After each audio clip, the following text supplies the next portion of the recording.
கரூரில் திரு விஜய் அவர்கள் கலந்து கொண்ட அந்த பிரச்சார நிகழ்ச்சியில் விலை மதிக்க முடியாத 41 உயிர்களை நாம் இழந்திருக்கிறோம். அரசியல் மனமாச்சரியங்களை தாண்டி இழந்தது மனித உயிர்கள் என்கின்ற அந்த அரிய உணர்வோடு, உன்னதமான உணர்வோடு மாண்புமிகு முதலமைச்சர் அவர்கள் உடனடியாக சென்று அவர்களை எல்லாம் சந்தித்து நிவாரணம் அறிவித்து இரவே திரும்பியிருக்கிறார்கள். இது திராவிட முன்னேற்ற கழகத்தினுடைய நெடிய வரலாற்றில் இப்படித்தான் ஒரு தலைவர் இயங்குவார் என்பதற்கு அண்ணா காலத்திலிருந்து உதாரணம். 2001ஆம் ஆண்டு ஒரு மிகப்பெரிய கலைஞர் கைது செய்யப்பட்ட போது அதை கண்டித்து மிகப்பெரிய பேரணி ஒன்று நடந்தபோது வன்முறையை தூண்டிவிட்டார்கள் அரசாங்கத்தினுடைய ஆதரவோடு. அன்றைக்கு பல பேர் காயமடைந்தார்கள், சிலர் உயிரிழந்தார்கள். ஆனால் அந்த கோர சம்பவம் நடந்து கொண்டிருக்கிற போதே கலைஞர் தன்னுடைய உயிரையும் பொருட்படுத்தாமல் அதே இடத்துக்கு சென்றார் கலைஞர். அதேபோல கொரோனா கோர தாண்டவம் ஆடிய போது பிரதமர் உட்பட, தமிழ்நாட்டுடைய அமைச்சர்கள் உட்பட இந்தியாவில் எந்த அமைச்சரும் எந்த சட்டமன்ற நாடாளுமன்ற உறுப்பினர்களும் அரசியல்வாதிகளும் வெளியே வர தயங்கிய காலத்தில் அப்போது ஒன்றிணைவோம் வா என்று ஒரு முழக்கத்தை எழுப்பி சட்டமன்ற உறுப்பினர்களை, மாவட்ட கழக செயலாளர்களை அவரே வெளியே வந்து பொதுமக்களுக்கு எல்லா நிவாரணத்தையும் வழங்கிய இயக்கம் திராவிட முன்னேற்ற கழகம். அவருடைய தலைவர் இன்றைக்கு இருக்கின்ற எங்களுடைய முதலமைச்சர். எனவே எப்போது ஒரு தேவை வருகிறதோ, ஒரு பரபரப்பான பதட்டம் வருகிறதோ, மக்களுக்கு தேவை வருகிறதோ, அப்போது எங்களுடைய உயிரையும் பணயம் வைத்து களத்தில் போய் நிற்பதுதான் திராவிட முன்னேற்ற கழகத்திலே வரலாறு என்பதற்காக சில இந்த உதாரணங்களை சொன்னேன். அதை போலவே இப்போது எங்களுடைய முதலமைச்சர் செய்திருக்கிறார். இதில் அரசியல் கிடையாது. ஆனால் எனக்கு தனிப்பட்ட முறையில் சில கேள்விகள் இருக்கிறது. இப்படி களத்திலே நிற்க வேண்டிய தலைவர்கள் ஏன் கரூரில் களத்திலே நிற்கவில்லை? செய்தி அறிந்ததற்கு பிறகும் அவசர அவசரமாக செய்தியாளர்களை சந்திப்பதற்கு கூட வெட்கப்பட்டு கொண்டு பயந்து கொண்டு ஏன் சென்னைக்கு வந்தீர்கள்? ஒன்றை என்னால் உணர முடிகிறது. அவர் ஒரு பிரபலமான நடிகர். அவர் இருந்தால் மீண்டும் கும்பல் கூடும்.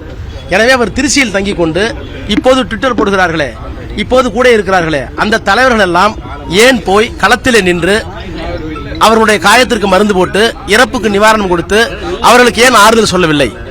அவர்களை அறியாமல் அவர்களிடத்தில் இருக்கிற கில்ட்டி கான்சியஸ், குற்ற உணர்வு, நம்மால் தான் இது நடந்தது என்கின்ற ஒப்புதல் அவர்கள் மனசாட்சியில் இருக்கிற காரணத்தினால் அவர்கள் ஓடிந்து விட்டார்கள் தான் உண்மை. அதையெல்லாம் விட மிகப்பெரிய கொடுமை, அதில் முக்கியமான இடத்தில் அந்த இயக்கத்திற்கு பணம் கொடுக்கிற ஒரு முக்கியமான இடத்தில் இருக்கிற ஆதவ் அர்ஜுனா என்கின்ற நபர் ஒரு ட்விட்டர் போடுகிறார். அந்த ட்விட்டர்ல நேபாளத்தில் நடந்தது போல இங்க ஒரு புரட்சி நடக்குங்கிறார். அகில இந்தியாவுடைய வளர்ச்சியே வெறும் 8.5%. ஆனா இங்க 12% நெருங்கிட்டு இருக்கு.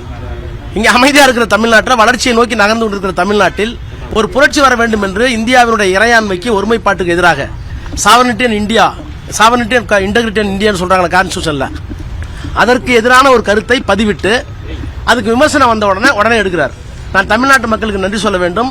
அந்த பதிவை எடுக்கிற அளவிற்கு தமிழ்நாட்டுடைய மக்கள் உணர்வோடு இருக்கிறார்கள் என்ற உணர்வு அவர்கள் தெரிந்த பிறகுதான் எடுத்திருக்கிறார்கள். ஆனால் என்னுடைய கேள்வி, போட்ட அவரோ அல்லது அவரை கண்டித்தோ அந்த கட்சியினுடைய தலைவர் இதுவரை அவரை கண்டித்திருக்கிறாரா அல்லது செய்தது தவறு என்று ஒரு அறிக்கை கொடுத்திருக்கிறாரா?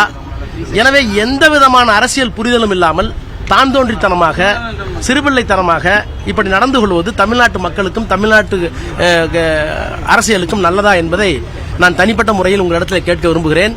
முதலமைச்சர் அரசியல் மனமாச்சரியங்களுக்கு அப்பாற்பட்டு இந்த நடந்த சம்பவத்தை மிக நாகரிகமாகவும் பண்புள்ள அரசியல் தலைவராகவும் முதிர்ச்சியடைந்த அரசியல் தலைவராகவும் அணியிருக்கிறார். அரசாங்கத்தின் சார்பில் அணியிருக்கிறார், திராவிட முன்னேற்ற கழகத்தின் சார்பில் அணியிருக்கிறார். எங்களுடைய அமைச்சர்கள், எங்களுடைய மாவட்ட கழக செயலாளர்கள், சட்டமன்ற நாடாளுமன்ற உறுப்பினர்கள் இன்னமும் களத்தில் இருக்கிறார்கள்.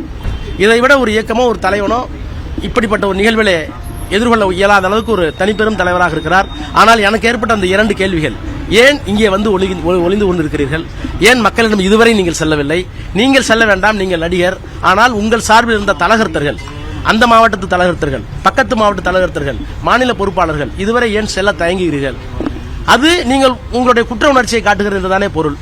இன்னொன்று, இப்படிப்பட்ட பதிவுகளை எல்லாம் போடுகிற ஒருவரை கண்டிக்காமல், கட்சியை விட்டு நிற்காமல் இன்னமும் உங்களோடு வைத்துக் கொண்டிருக்கிறீர்களே, இது இந்திய அரசியலுக்கு, தமிழ்நாட்டு அரசியலுக்கு நல்லதா என்பதை கேட்க விரும்புகிறேன். அவ்வளவுதான். பிளே ஸ்டோர் மற்றும் ஆப் ஸ்டோரில் இருந்து பாலிமர் செயலியை QR கோடு மூலம் பதிவிறக்கம் செய்யுங்கள். செய்திகளை உடனுக்குடன் பெறுங்கள்.